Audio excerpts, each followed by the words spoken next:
বৈশ্বিক তেল সরবরাহের 0.5% যোগান আসে ইরাকের লুকাইলে অবস্থিত ওয়েস্ট কুর্না 2 তেলক্ষেত্র থেকে। দৈনিক প্রায় 4,60,000 ব্যারেল তেল উৎপাদন হয় এখানে। বিশ্বের অন্যতম বড় এই রফতানি পাইপলাইনে সোমবার লিকেজ দেখা দেওয়ার খবরে নেতিবাচক প্রভাব পড়ে জ্বালানি তেলের বিশ্ববাজারে। তবে তেল ক্ষেত্রটি মেরামতের পর আবার কমছে তেলের দাম। মঙ্গলবার সকালে ব্রেন্ট ক্রুডের দাম 1.98% কমে প্রতি ব্যারেল বিক্রি হয় $62.43। আবার মার্কিন ওয়েস্ট টেক্সাস ইন্টারমিডিয়েট ক্রুডের দাম 2% পড়ে ব্যারেল প্রতি নামে $58.78।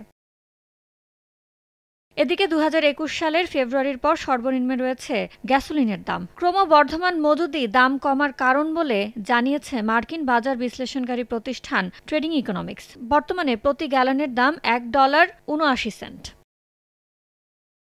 একদিনে প্রাকৃতিক গ্যাসের দাম প্রায় 1.37% পড়ে গেছে। আগামী 2 সপ্তাহ অনুকূল আবহাওয়া থাকার পূর্বাভাস, প্রায় রেকর্ড উৎপাদন হবে এমন সম্ভাবনাকে সামনে রেখে কমছে দাম। প্রতি MMBTU এর দাম বর্তমানে $4.84। ইয়ানুর শিফাত, সময় সংবাদ।